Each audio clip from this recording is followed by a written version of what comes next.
Hey guys. So.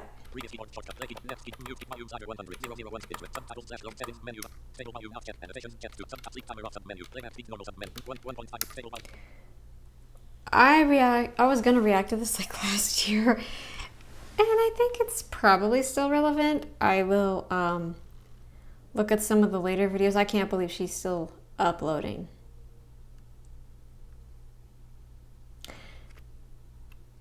But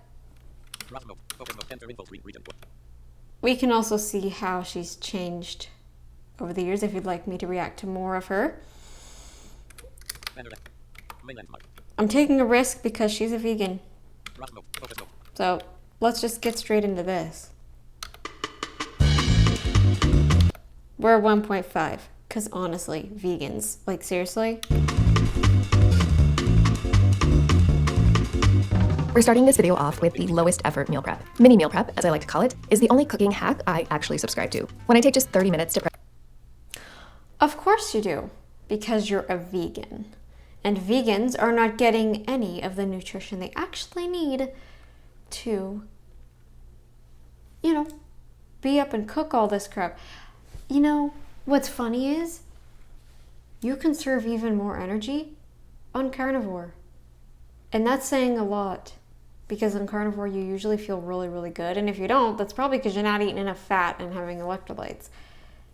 Yeah, just throwing that out there, guys. And don't eat honey, don't eat fruit. That's not carnivore. A few condiments or flavor boosters early in the week, putting together gourmet meals becomes, well, kind of easy. And that's really the theme for this week's menu.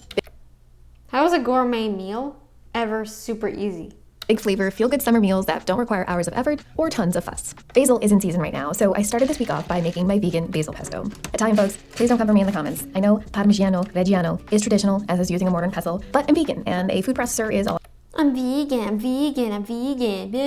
We already know that. Alrighty?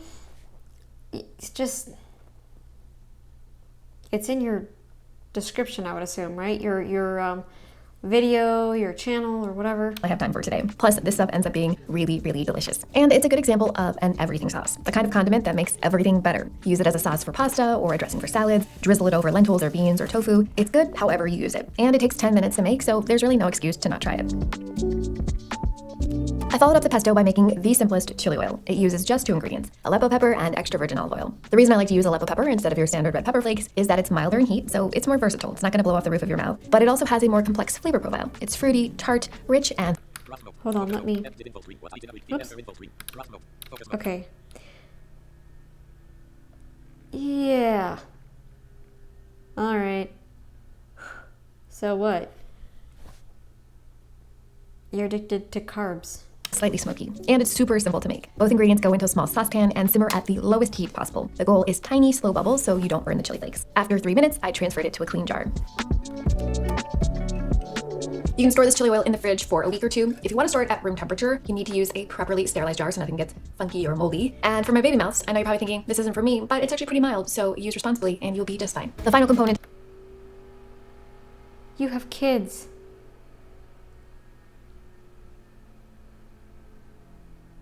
You monster.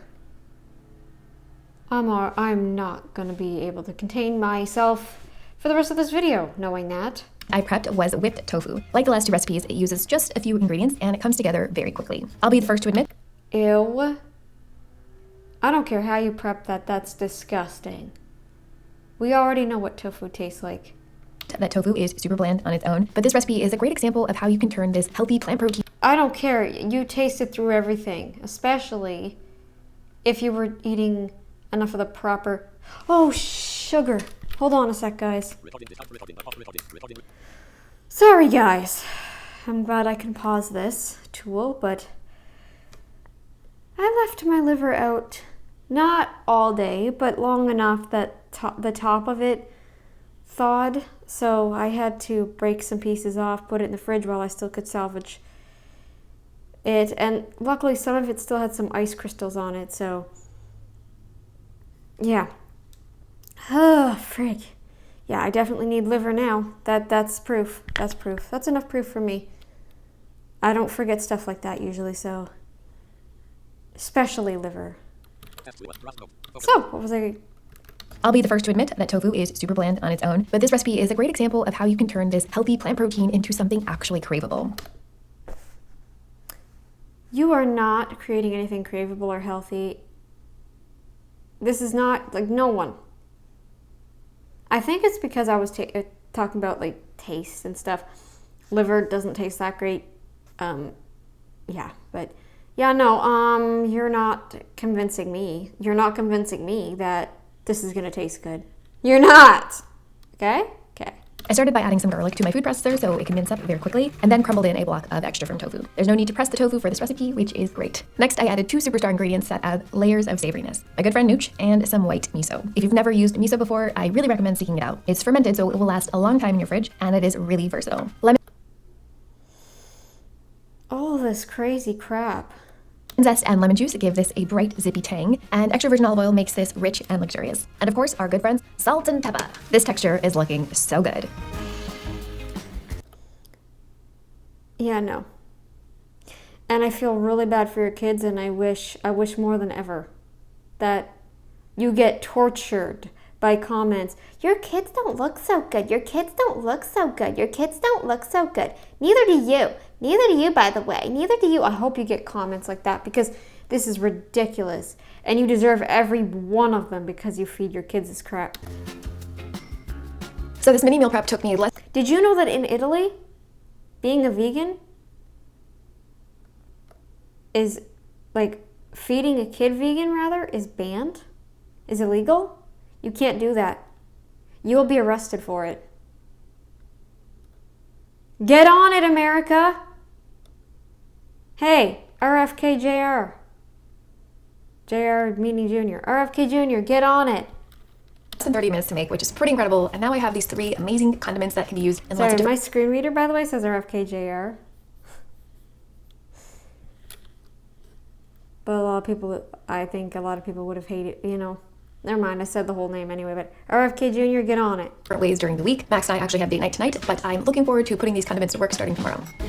The next morning, I woke up hungover as hell. Just kidding, I'm in my 1 glass of wine per social outing era, so I'm fine. But I was hungry, so I whipped up a batch of my tofu scramble. Admittedly, I am a little biased, but I think it is miles better than your standard bland tofu scramble, and a lot of you seem to agree. I've gone into detail about all the steps of this recipe in past videos, so be sure to check those out, but I do want to quickly mention a few secret weapons in this recipe. First, among the spices, I use kala namak, aka Indian black salt. It gives the scramble a shockingly eggy flavor. Second, a generous tablespoon of tahini. You can't taste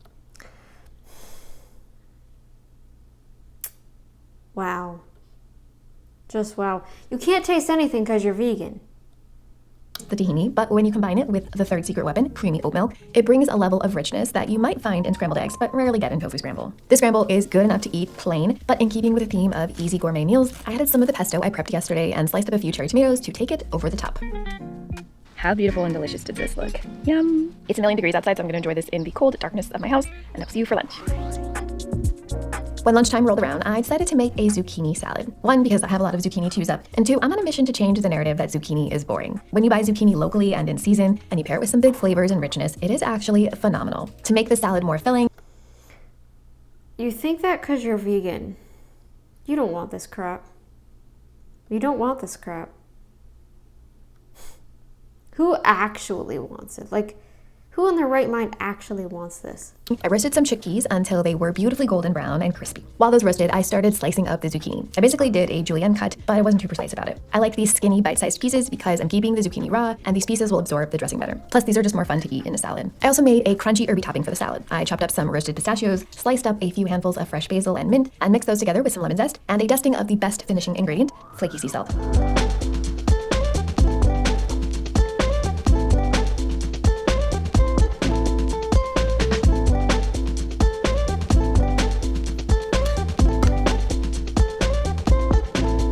I had some vegan fat in the fridge, so I also added some of that. You know you want real meat and cheese and eggs. Stop with the bull crap. Everybody knows that. Everybody knows that. Everybody. I can't keep my happy tone. I just can't. Knowing this monster feeds her kids vegan. Does she have kids? She didn't show them. Because she said baby mouths. So I'm assuming she has kids too? Monster. Whether you have kids or not, you don't deserve to give anyone who has kids advice. You have no place. But I bet a dollop of that whipped tofu would be pretty great here instead. I'm literally shook by how delicious raw zucchini can be. It's supposed to be for Max and I, but I'm easily going to eat it all. So sorry, Max. I'll make you another bowl later. That afternoon, I headed to my favorite place, my local farmer's market. Because I'm a recipe developer, I'm often cooking out of season since I need to test things months in advance. But when I have the opportunity, I try to cook as seasonally as possible, especially in the summer when there are just so many amazing options. The produce just tastes way better and it's fresher because it hasn't traveled very far. I picked up some fresh corn, a whole bunch of peaches, some berries, and of course, tomatoes. So I was gonna cook something using all the farmer's market goodies I just got, but then I remembered my favorite vegan sushi place is here, so I might have to go check out what they have today. You wanna say hi to YouTube? Hi, YouTube! This guy makes the best vegan sushi. Vegan sushi is not even a thing? It's not a thing. The Japanese are swearing at you right now. They're just, no. Best sushi ever, vegan or not. Yeah, wrong. Completely wrong on so many levels. You don't even know what real sushi is like. I'm sure of it. Because I think you've been vegan for quite a while, if I remember correctly, so yeah, you have no idea. Breakfast the next morning, I had an enormous bowl of fruit, which is something I do in summer, not infrequently because the fruit is just so good. And Bet that went down well, huh?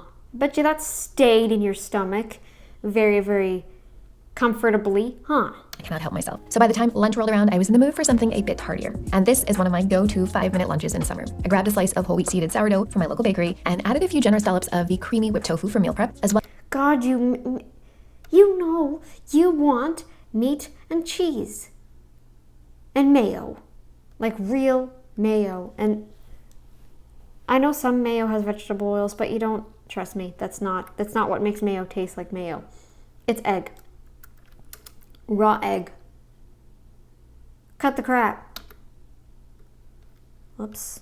As well as some heirloom tomatoes. This tomato for something a bit heartier. And this is one of my go-to 5-minute lunches in summer. I grabbed a slice of whole wheat seeded sourdough from my local bakery and added a few generous dollops of the creamy whipped tofu from meal prep, as well as some heirloom tomatoes. This tomato was yellow, but somehow also pink, which I found extremely delightful. A little flaky. What? Is it supposed to be two different colors? Like that? I don't know how I feel about that. Salt and black pepper, and this would be fantastic as is, but you know what made it even better? Homemade pesto. I also thought it might be nice to try this with chili oil, so I made another one for Max, because sharing is caring. You're an embarrassment to the rest of the world. Oh my god. Wow. Oh, I don't think the chili oil can beat this one. It's perfect. I think that's all lies. We'll give it a try.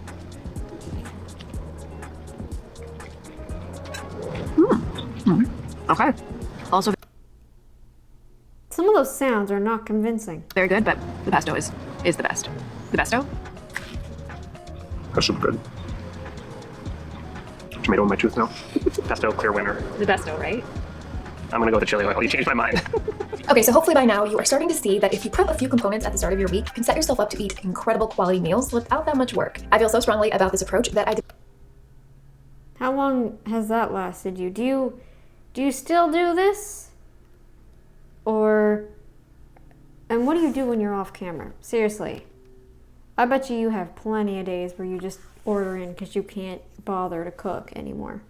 Yeah, I'll bet you. Devoted an entire section to it in my new cookbook. There are over 50 high-impact condiment recipes in the book. My favorite one might be the life-changing homemade chili crisp, because it is actually life-changing, but there are so many good ones to choose from. On top of that, there are also big flavor, easy-to-swap proteins, grains, and vegetables that you can mix and match into delicious weeknight meals. Big Vegan Flavor comes out officially September 3rd, but you can pre-order it now, and if you do pre-order it, you will be eligible to receive some amazing bonus content that I will be announcing very, very soon. We had friends coming over that evening, so I wanted to throw together a fancy, low-stress sharing plate to serve alongside some pre-dinner drinks. I started off this dish by breaking down 2 beautiful red bell peppers. Yellow or orange peppers would also be lovely here, but you already know how I feel about green peppers. They are not welcome in the chat. And They don't even taste like anything.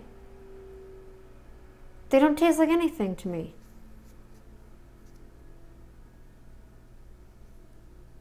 Wow, if you're that strong about green peppers, I have a bad feeling I'm gonna get struck. I'm not asking for it, by the way. And by the way, you're not supposed to strike just because you want somebody to shut up. That's not how that works.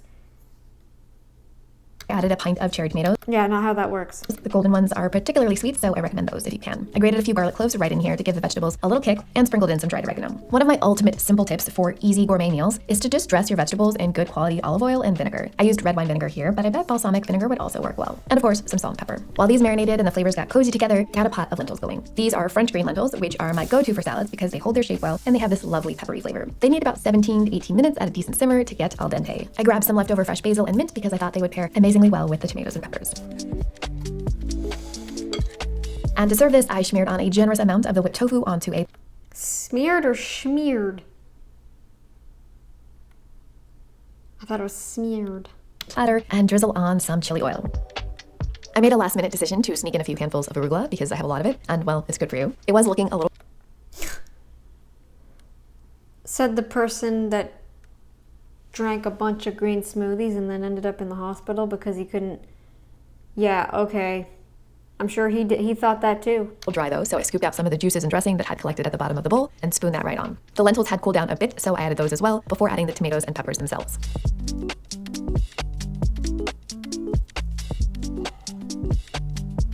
It was so easy to put together because I already had the whipped tofu and the chili oil in my fridge, and today all I did was chop up some vegetables, cook a pot of lentils, but it is so freaking good. It is phenomenal, better than most things you get at a restaurant. So definitely make this for your friends and family this summer. They're gonna think you are a Michelin star chef. Huh, right, okay. I bet you it doesn't taste good enough for them to think that. For breakfast the next morning, I settled on a fruit and yogurt bowl, but you know, a little more elevated and gourmet. I tossed some strawberries, blackberries, and bloobs with a tiny bit of this really... Can you not? Do you know what bloobs sounds like? Do you know what that word sounds like? Don't do that. good aged balsamic vinegar, a little maple syrup, and some orange zest. I spooned that over some of this vegan Greek yogurt, which I used because honestly it's high in protein, and I added a little last minute addition of Right, probably from chemicals. Biatch. fresh mint to the berries, which I highly recommend, and sprinkled on some toasted walnuts and a nice drizzle of tahini for those healthy fats. Excuse me. Oh, look at that. Nice. The mint and the maple syrup and the orange zest and the balsamic really make this interesting. Ew. Absolutely ew. You are too vegan to understand that this is disgusting. No one in their right mind would eat this. I am not someone who would enjoy like plain yogurt, plain berries, and walnuts for breakfast. It's like not in my wheelhouse. But this is actually quite interesting, and I might add it into my rotation more often. We'll see.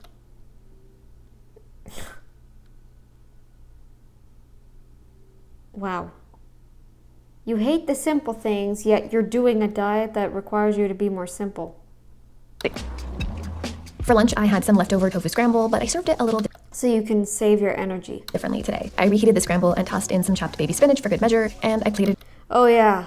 Let's flood our bodies with oxalates. Beautiful. it over some leftover Not that you haven't already, but spinach is particularly bad for that. rice that was hanging out in my fridge. I spooned on the chili oil and added some roasted sesame seeds, and it might not look amazing, but this was actually pretty fantastic, and I would eat this every day for lunch.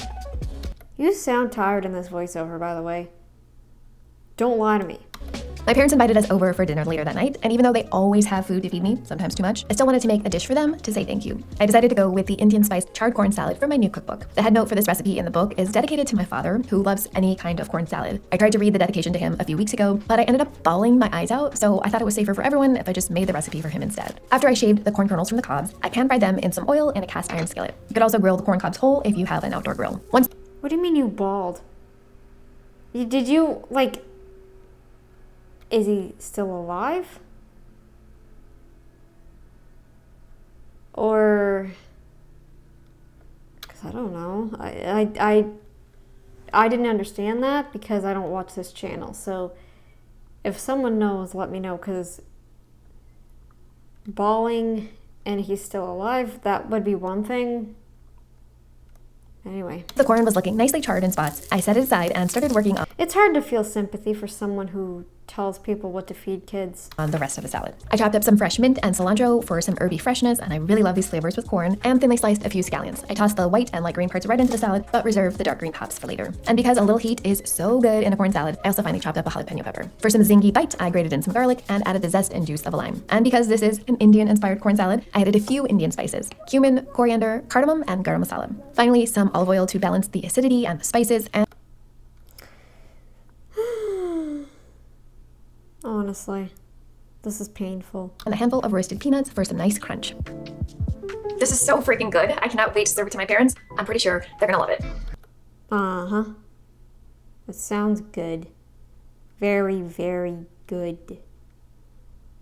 Any non-vegan would just love it. How are you guys?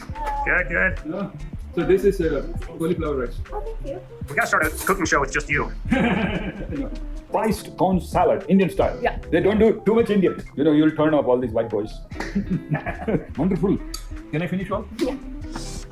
So her dad is still around? Why would you bawl then for...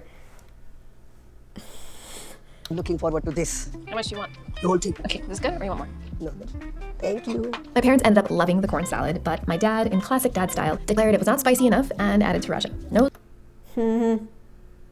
He probably wanted meat, really, is probably what he wanted. Because Indians don't not eat meat. They eat meat. Alrighty? And cheese. Paneer. And there's probably other cheeses too, but the paneer is the only one I do know of. Surprises here. The next morning for breakfast, I had some of the leftover whipped tofu on toast with heirloom tomatoes for a late breakfast lunch hybrid situation. It was just as good as the first time, and I will never get tired of eating this in summer. So I have a TV appearance coming up to promote my new cookbook, and one of the dishes the station asked me to make is my vegan brown butter peach cobbler. It has been a while since I've made this particular one, so I just wanted to re-familiarize myself with it, make sure it's all good and I don't make any mistakes. Oh yeah, because it's like, yeah, because a vegan is not going to remember their recipes because they're always so hard. They have to actually look at their, like, look back often, I would assume. Like, not even just this one time where it's like, you know, I haven't made it in a while. I think that's a very common thing, and you just don't show yourself doing that. Also, a cobbler, by the way, the perfect summertime dessert. They are so much easier compared to making pie, and compared to making cake, there's less room for error. Plus, stone fruit is arguably the best summer fruit. My peach cobbler also has a half cup of blueberries, arguably summer's other best fruit, and I like to marinate both of them in brown sugar, plus cinnamon, ginger, cardamom, and nutmeg for about 30 minutes, so they get super flavorful. I never had a cobbler before, guys. Would you believe that? I only ever had pie. While that was happening, I started on browning the butter. Full disclosure, vegan butter does not brown the exact same way Of course not. Of course not. as dairy butter, but it does get nutty and toasty and a lot more delicious, which is kind of the point. It's also toxic. Highly toxic. Your point? So maybe this should be called toasted butter peach cobbler, but that sounds weird. Right? Once the butter starts to get foamy, give it another 2 minutes or so and stir frequently. That's pretty much it. And the batter could not be simpler. It's just all-purpose flour, rolled oats, cane sugar, baking powder, and salt. And then you just whisk in the liquid ingredients, which is simply full-fat oat milk, vanilla extract, and a tiny touch of almond extract, but How does oat milk have fat? It must... Because oats don't have fat. only if you have it on hand. Rather than pouring the batter in all at once, I like to ladle the batter in 1 scoop at a time. It creates these ribbons of brown butter, which bake up into pockets of sticky, caramelized, crunchy goodness, which It's not caramelized if it's not butter, smart Alec. is, yes, as good as it sounds. And then you just add the blueberry peach mixture on top with all of the delicious juices. After 45 minutes in the oven, it smells so good, but unfortunately, I had to resist a little bit longer and let it cool down on a wire rack. But just for 10 minutes, so not that long. I could be wrong too about the father being Indian, by the way, but it's one of those. This is one of my favorite desserts ever. It's got the crunchy caramelized edges but a soft, fluffy interior, and the peaches are like tart but sweet. I'll probably eat the whole pan if I leave it here, so I'm gonna slice them up and hand it out to my neighbors. Of course you're gonna eat it all because you're vegan and you don't eat anything. Like literally, you don't eat anything because this is not food. This is for starvation purposes only. I didn't really have a proper lunch today, so when dinner rolled around, I was very hungry. Thankfully, I had the pesto I prepped a few days ago and was able to put together a quick but gourmet pasta. While the water for the pasta was heating up, I broke down a couple of zucchinis. Basically, I sliced them into long slabs and charred them for a few minutes on each side in my cast iron skillet. Charring zucchini gives it a little smokiness, enhances the natural sweetness, and makes them perfectly tender. Since Gross. How does anyone think any of this is good? I don't understand. How can they think that non-vegan anything, the alternatives, like how can they possibly think any of this stuff is good? Like how? I didn't have an added protein source on hand for this dish, I decided to use this pasta, which is made from a mix of Italian wheat flour and lupini beans. I normally hate alternative protein pastas, like a lot. I refuse to eat them, but I gotta say this stuff is actually quite good and not that noticeably alternative. While the pasta cooked, I chopped up some of the other ingredients, some beautiful cherry tomatoes and their sister cousins, sun-dried tomatoes, for a little bit of a chewy umami punch. As soon as the pasta was al dente, I drained it, but not before I scooped out a little bit of pasta water, and I just basically put the pasta back into the pot with the leftover pesto I had, some lemon juice, nutritional yeast, and a little pasta water to bring everything together. This meal took about 20 minutes, and honestly, I am very impressed. You can get all of today's casually gourmet recipes in a free PDF guide. Just scan the QR code here or click the link in the description box below, and I'll see you later. Bye! Embarrassing, pathetic, and stupid, and you have no place to tell people what to feed kids because you're vegan. Vegans lack any sort of like smarts, especially in the later stages, and you know, they won't even listen to reason even if you try with them. So, anyways, I'm very upset that she told us what to feed our kids. So I have no respect for her, and yeah, I hope because she kind of said it like she was talking about actually, like she had something regarding, like she had kids or something. She made it sound that way, but maybe she doesn't, because I think they would have been featured in this video by now. I don't know. But anyways, guys, I'm gonna try and find a better video for Friday. Something that will make me laugh. Something that will make me feel good to end this off on. Okay? Later, guys.